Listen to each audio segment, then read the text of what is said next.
Esta tarde me gustaría que pudiéramos pensar en las palabras de exhortación que trae el apóstol Pablo al final de la primera epístola a los tesalonicenses, en el capítulo 5 y en el versículo 16. Primera de Tesalonicenses, capítulo 5 y versículo 16, donde dice en nuestra versión Reina Valera en castellano: estad siempre gozosos. Primera Tesalonicenses 5, 16, estad siempre gozosos.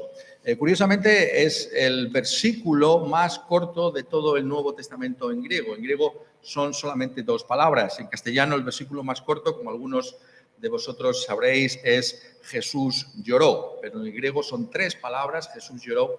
Aquí, este versículo en el griego son 2 palabras. Siempre gozosos, siempre gozosos. Me gustaría en esta ocasión llamar vuestra atención sobre la naturaleza sorprendente que tiene la fe cristiana. Sobre el hecho de que la fe cristiana no depende de las circunstancias en las que tú y yo podamos encontrarnos, sino que realmente la fe cristiana se apoya en la realidad misma de quién es el Señor Jesucristo para con su Iglesia. Y es justamente lo que encontramos detrás de una exhortación como la que el apóstol trae aquí a los tesalonicenses cuando les dice: estad siempre gozosos. El cristianismo puede exhortar a aquellos que han abrazado esa fe a estar siempre gozosos, cualesquiera que sean sus circunstancias. Tenemos que recordar que cuando el apóstol Pablo escribe a los tesalonicenses, esta es su primera epístola, él está escribiendo a personas que se encontraban en circunstancias adversas, en grandes dificultades. Hemos estado leyendo en el capítulo 1 y allí se nos recuerda lo que hemos estado también considerando recientemente en el libro de los Hechos de los Apóstoles, que pasó cuando el Evangelio llegó allí a Tesalónica. Y sin embargo, el apóstol cuando les escribe dice: y vosotros vinisteis a ser imitadores de nosotros y del Señor, recibiendo la palabra en medio de gran tribulación. Es decir, las circunstancias externas de estas personas no eran nada favorables. Se encontraban en medio de una terrible persecución. Todos aquellos que en Tesalónica pudieron contemplar la obra de Cristo Jesús en muchos corazones se levantaron en contra de esa joven iglesia.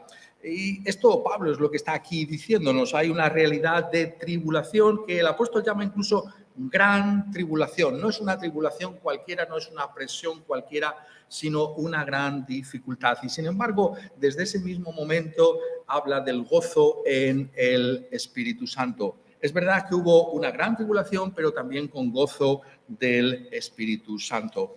Y también el apóstol, al escribir, está hablando de otro tipo de tribulaciones y dificultades que ellos estaban experimentando en esta congregación. Dice, capítulo 4 y versículo 13, tampoco queremos, hermanos, que ignoréis acerca de los que duermen, para que no os entristezcáis como los otros que no tienen esperanza.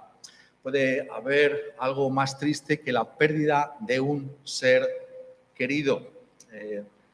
Y qué viene a nuestro corazón cuando perdemos a un ser querido.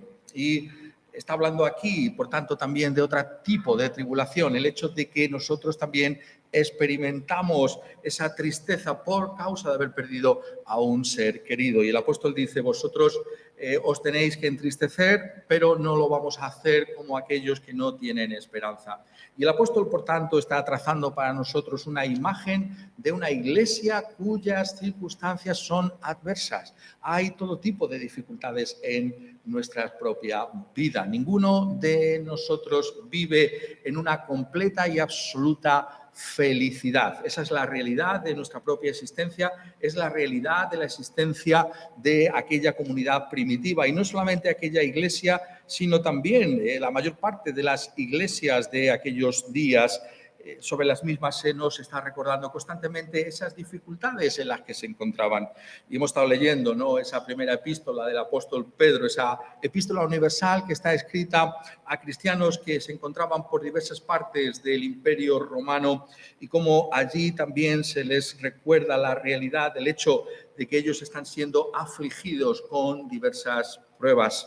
Hay dificultades que vienen sobre nuestra vida Muchas veces queremos olvidar esa realidad, pero no es así. Incluso la Escritura va más allá y nos dice que incluso los cristianos experimentan otro tipo de dificultades, otro tipo de aflicciones que viene precisamente por causa de Cristo Jesús. Además de las que pueden venirnos como parte de una comunidad, de un mundo caído en el pecado, también nosotros experimentamos una dificultad específica, la de ser perseguidos por causa de Cristo Jesús. Y esa persecución toma varias formas de manifestarse también. Y entonces lo que nos está diciendo aquí la Escritura es que el cristianismo nos exhorta, sin embargo, a estar siempre gozosos, no porque nuestras circunstancias externas sean las adecuadas o las que nosotros quisiéramos, sino por lo que es la fe cristiana misma. Y eso es lo que me gustaría que pudiéramos observar en esta ocasión, que pudiéramos reflexionar sobre lo que el apóstol nos está aquí diciendo. Estad siempre gozosos. No simplemente es un consejo, sino que está puesto en términos de un imperativo. Es decir, la Iglesia cristiana tiene que vivir en un gozo permanente. No simplemente algo bueno, que sería bueno que así fuera, sino que somos llamados a vivir de esta manera. Este gozo tiene que estar presente en nuestra vida. Y es curioso, ¿no?, que de entrada podamos reflexionar sobre algo tan chocante como esta exhortación que trae el apóstol. ¿Por qué lo hace constantemente? Es muy interesante. Aquellos que conocéis el Nuevo Testamento sabéis que una y otra vez habla de esta manera el apóstol. Es muy interesante mirarlo, por ejemplo, en Filipenses capítulo 4 y versículo 4, cuando dice: regocijaos en el Señor siempre, otra vez os digo, regocijaos. Es una exhortación constante en la Escritura. Es decir, el cristiano tiene que vivir con gozo, tiene que vivir en un estado de gozo, aunque sus circunstancias sean difíciles, sean complicadas. Está diciéndonos que por causa de lo que es la fe cristiana, se nos concede que podamos vivir de una manera distinta a cómo vive el resto de la humanidad. Y esto, dejadme que os diga, es el gran testimonio que tiene la fe cristiana en este mundo. Porque ¿qué es lo que vemos? Incluso podemos mirarnos en nosotros mismos, ¿no? Cuando nuestras circunstancias son difíciles, adversas, hay dificultades, entonces tendemos a desanimarnos profundamente, tendemos a entristecernos de una manera completa. Esa es la realidad y lo vemos constantemente a nuestro lado. Las circunstancias tienen tal peso sobre nosotros que realmente nos hundimos bajo las mismas. Pero lo que está diciéndonos aquí el Nuevo Testamento en boca del apóstol Pablo y en boca del apóstol Pedro es que el cristianismo tiene un testimonio en lo que ha hecho en las personas que muestran que viene de parte de Dios, porque el cristiano se puede sobreponer, de hecho se tiene que sobreponer a esas circunstancias. Y por eso dice estar siempre gozosos. No dice cuando todo os salga a pedir de boca, cuando todas las cosas parezcan ir bien, aunque habría que preguntarse, ¿hay algún momento en que todo parece ir bien? ¿No tenemos algún tipo de dificultad, alguna enfermedad, alguna pérdida, algún pensamiento sobre el futuro que pueda llenarnos de ansiedad? Pero está diciéndonos, estad siempre gozosos, cualesquiera que sean vuestras circunstancias. El apóstol se despide de ellos y dice, tenéis que estar siempre gozosos. ¿Por qué? Está diciéndonos porque esto es la fe cristiana. La fe cristiana verdaderamente transforma a las personas. Es decir, cuando hablamos de la fe cristiana, ¿qué estamos diciendo?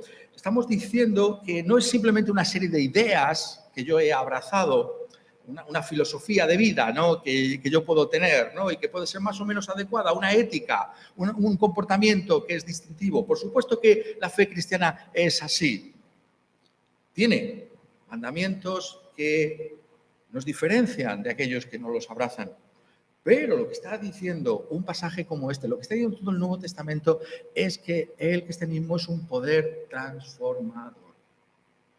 Es decir, ha venido para cambiar nuestra vida. Y la manera en que lo hace, de una manera muy extraordinaria, es porque trae esta actitud de la vida. Estad siempre gozosos, estad siempre gozosos. Y esto tenemos que llevarlo al corazón, porque ese es el testimonio. Lo pongo de otra manera, ¿no? Cuando tenemos una pérdida, cuando hemos experimentado alguna circunstancia adversa, la gente que está a nuestro lado, la gente que no es de la iglesia, al contemplarte cómo te comportas, ¿qué conclusión lleva acerca de la fe cristiana? Eso es lo que tenemos que plantearnos, pues es el testimonio. El testimonio es que hemos creído que Cristo nos ha salvado y la salvación es una transformación, un cambio. Cuando te contemplan, cuando ven tu vida, cómo afrontas las pruebas y las dificultades, ¿qué es lo que ven en ti? Ese es el reto que nos trae la Escritura. Constantemente a todos y cada uno de nosotros. Y el apóstol nos dice, estad siempre gozosos.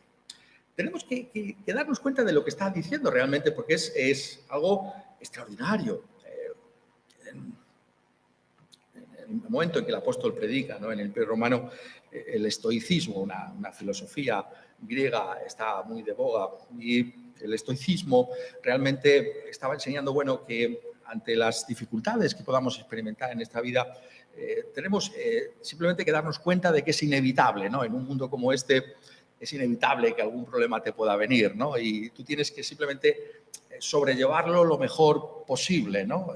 Bueno, pues, ¿qué le vas a hacer? No te queda más remedio. Esto es lo que es el estoicismo. Simplemente tienes que aguantar lo que venga porque ¿qué puedes hacer? ¿No? Hay cosas que pasan en este mundo y simplemente tenemos que ser capaces de aguantarlas.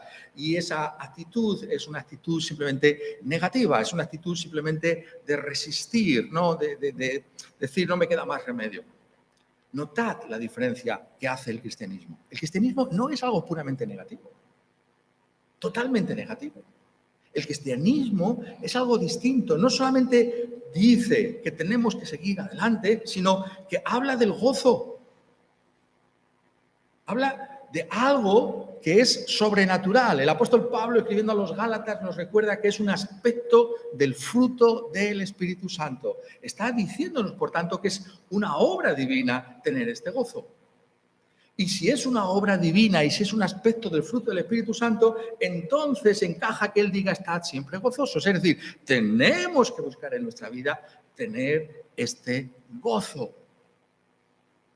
En medio de la enfermedad, en medio de la dificultad, en medio de las pruebas que hayamos y que estemos experimentando, el cristiano tiene que tener este gozo.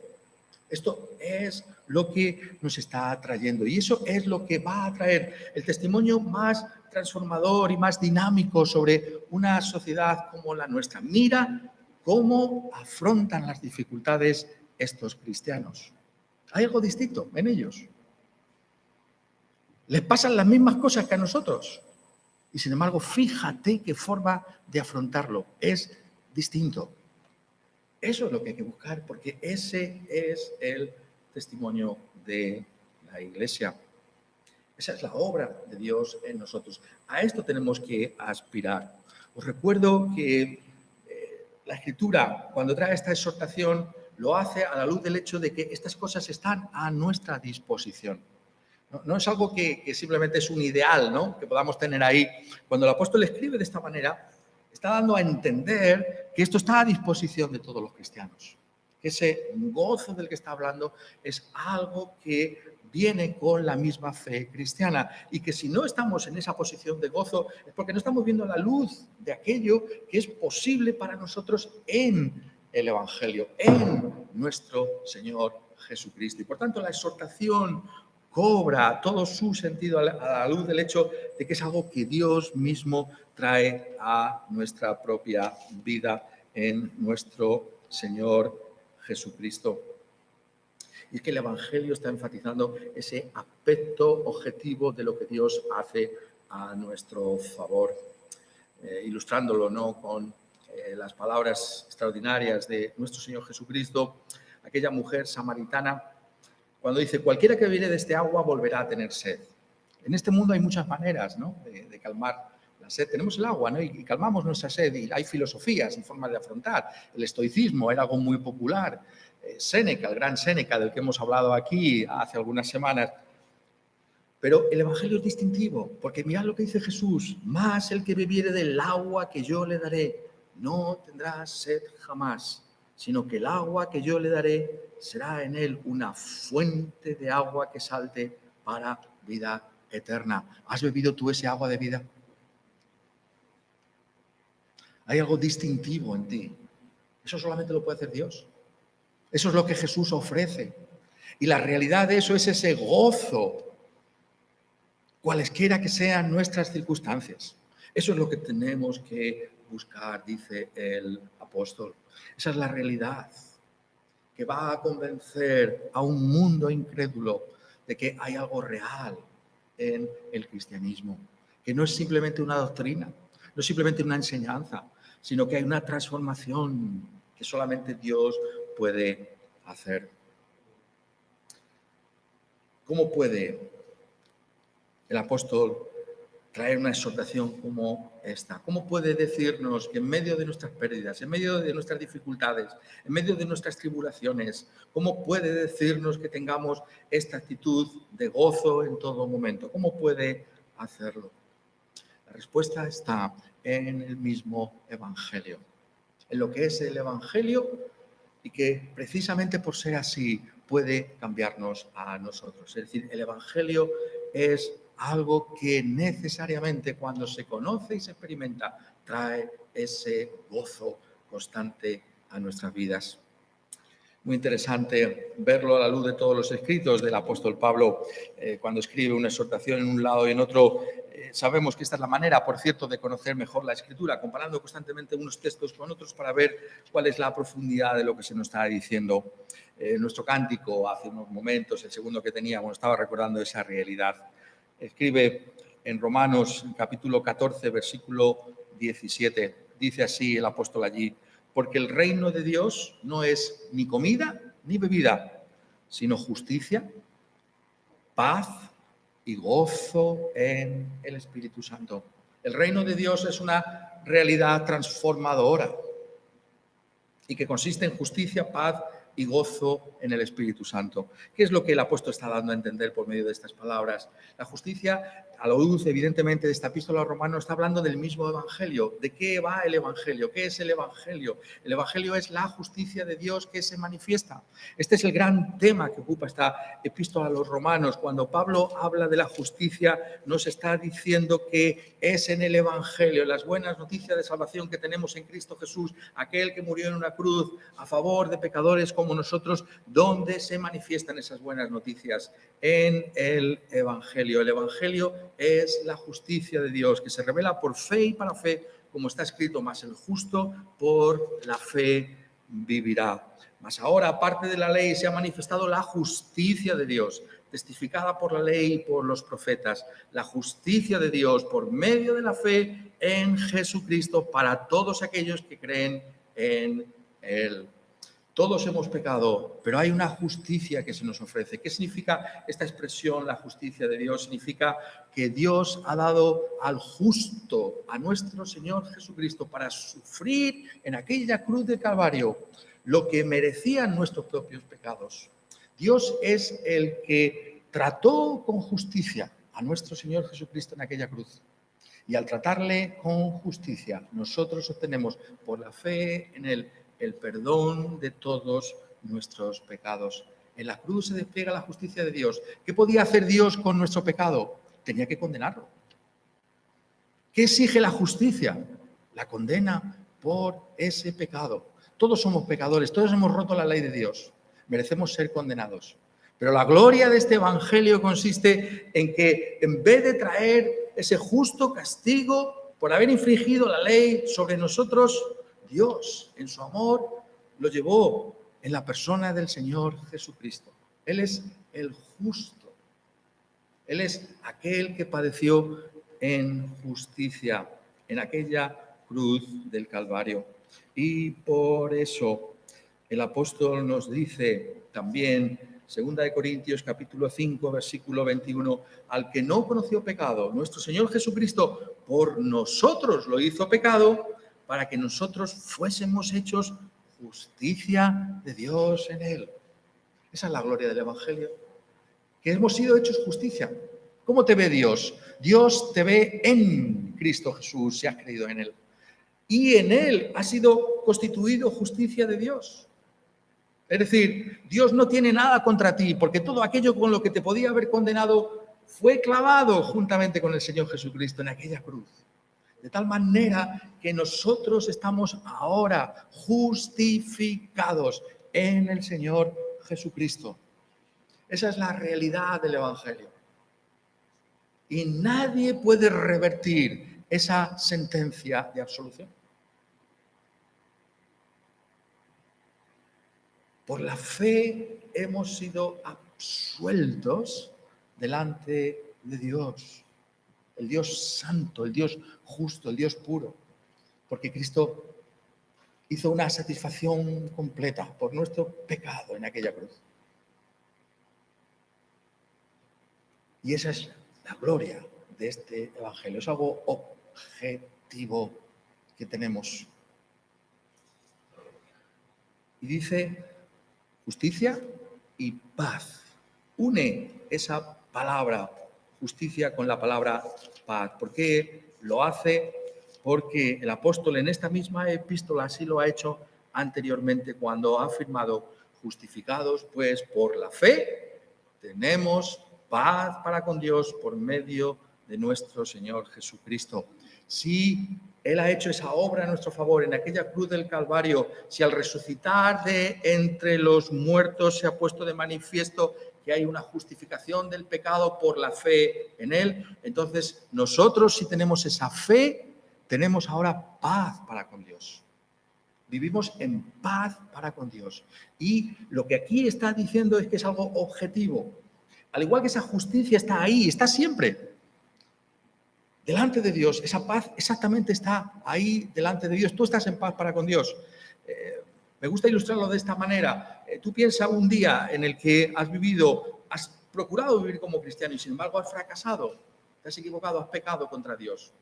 Al final de ese día tú estás igualmente justificado y estás en paz para con Dios. ¿Por qué? Porque esa justificación y esa paz dependen de la obra del Señor Jesucristo. Esa es la realidad.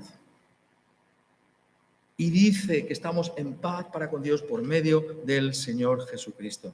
Y si eso es así, añade Romanos capítulo 5, versículo 2, por quien también nosotros tenemos entrada por la fe a esta gracia en la cual estamos firmes y nos gloriamos en la esperanza de la gloria de Dios. Ese es el gozo del que estamos hablando. Precisamente porque esa sentencia de absolución es inamovible. Porque el tribunal de Dios es el tribunal supremo y no hay apelación que vaya más allá de ella. Precisamente por eso el cristiano puede vivir en gozo, porque sabe que siempre está en paz para con Dios. Nada puede arrebatarte los beneficios del Evangelio, porque dependen solamente de lo que Cristo hizo en aquella cruz del Calvario. Y por eso ese gozo es nuestro en todo momento y ocasión. Cualesquiera que sean nuestras adversidades, podemos perder la salud. Algunos tenéis una pobre salud. Podemos perderla por causa del paso de los años o incluso cuando somos más jóvenes. Podemos perder nuestros ingresos. Podemos perder un ser querido. Pero nunca jamás podremos perder nuestra justificación delante de Dios. La paz para con Él por la fe en el Señor Jesucristo. Jamás seremos arrebatados de esa posición en la que nos encontramos en Cristo Jesús. Y por eso se nos puede exhortar de esta manera. Estad siempre gozosos. es la manera, es el modo en el que el apóstol nos está recordando siempre la prioridad del Evangelio en todo. Porque la máxima tentación que siempre experimentamos como iglesia es olvidar la centralidad del Evangelio. El Evangelio tiene que ver con todo, absolutamente con toda realidad de nuestra vida cristiana. Y cuando pensamos en una situación como esta, tenemos que llevar al corazón la realidad de que es por causa del Evangelio que es posible estar siempre gozosos. Es posible traer un testimonio distintivo a este mundo, porque nuestro gozo no depende de nuestras circunstancias variables, sino del Evangelio mismo de nuestro Señor Jesucristo.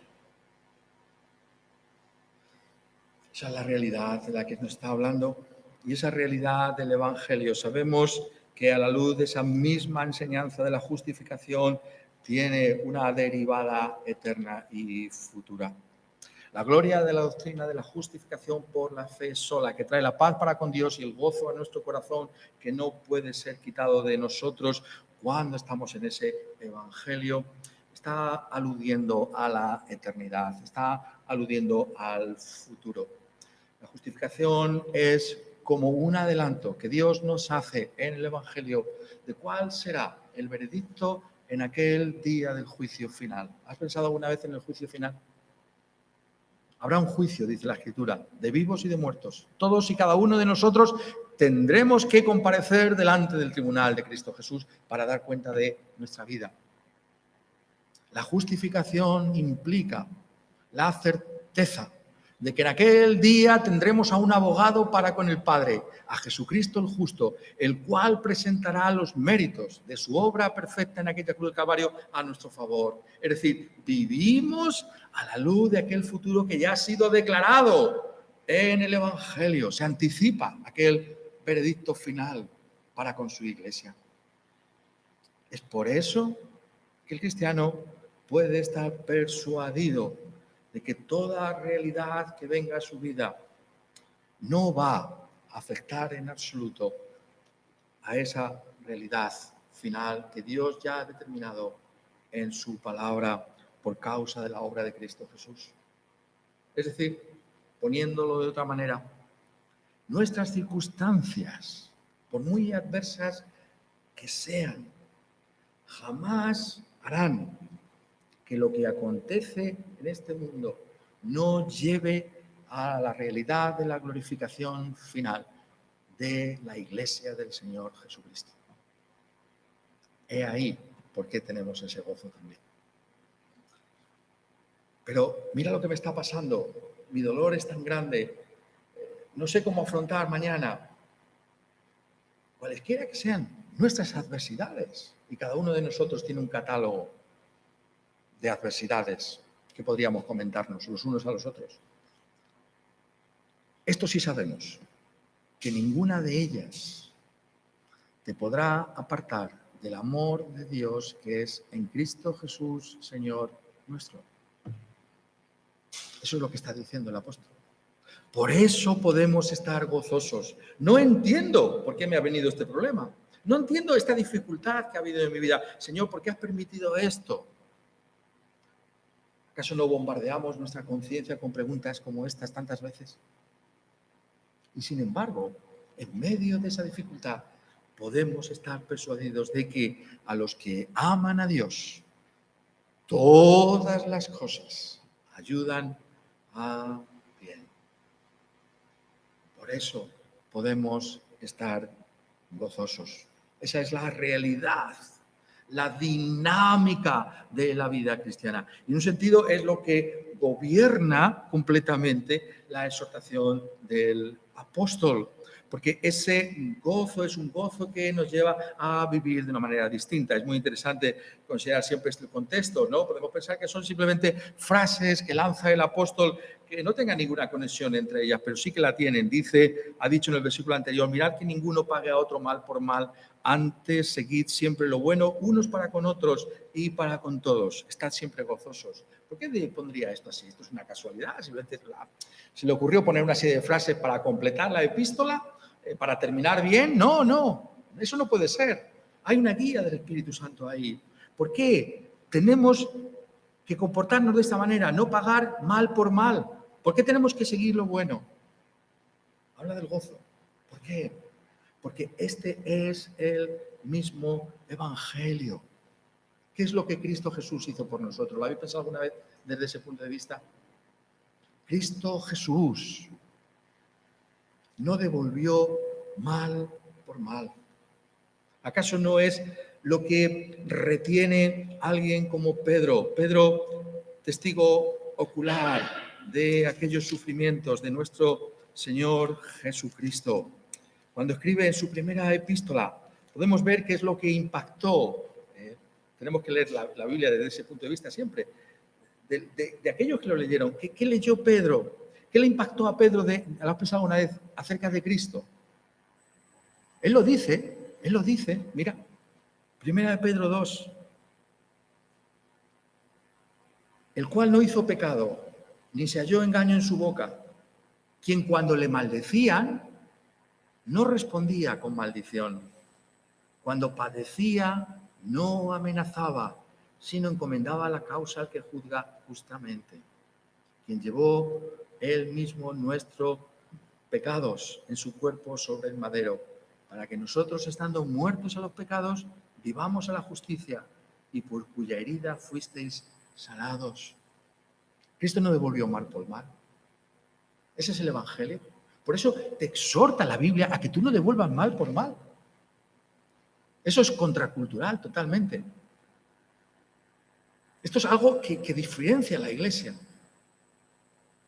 Ese es el Evangelio. No podemos comportarnos de una manera distinta a ese evangelio que hemos abrazado o que nos ha salvado a nosotros. Y esa es la conexión que el apóstol traza con respecto a ese gozo al que nos exhorta. Puestos los ojos en Jesús, el autor y consumador de la fe, el cual, por el gozo puesto delante de él, sufrió la cruz, menospreciando el oprobio, y se sentó a la diestra del trono de Dios. Por el gozo, ese gozo de cumplir con la voluntad de su Padre. Esa es la realidad que le llevó a vivir de una manera distintiva. Y por eso nosotros vivimos no pagando mal por mal. El cristiano no puede represaliar a nadie. No puede vivir como este mundo en venganza. Porque vive en ese gozo del Señor. En la realidad de lo que es el Evangelio mismo. Ese Evangelio que nos ha salvado de ese modo. No devolviendo mal por mal.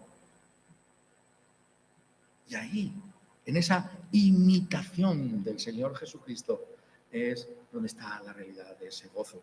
Ese gozo que conocemos como iglesia, cuando estamos juntos, ese gozo que se nos comunica por el Espíritu Santo, cuando reflexionamos en esa realidad y entramos en esa relación dinámica con Él que llamamos la oración, cara a cara con Dios. Por eso está diciéndonos también, notadlo bien como dice, estad siempre gozosos, orad sin cesar. ¿Es acaso una reflexión sobre nuestra vida de oración? Si ese gozo no brota espontáneamente de nuestro corazón. Porque cuando oramos a Dios, cuando entramos en su presencia, cuando experimentamos la realidad del Espíritu Santo, porque eso es la oración, hay ese gozo. Carecemos de gozo, oremos al Señor y dice, dad gracias por todo, porque esta es la voluntad de Dios para con vosotros en Cristo Jesús. Y ese es finalmente el contexto de esa exhortación.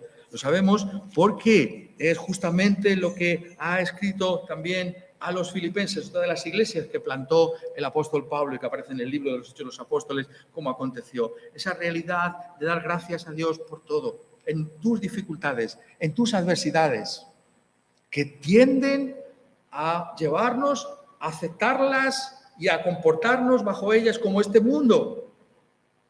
Dice, dad gracias en todo.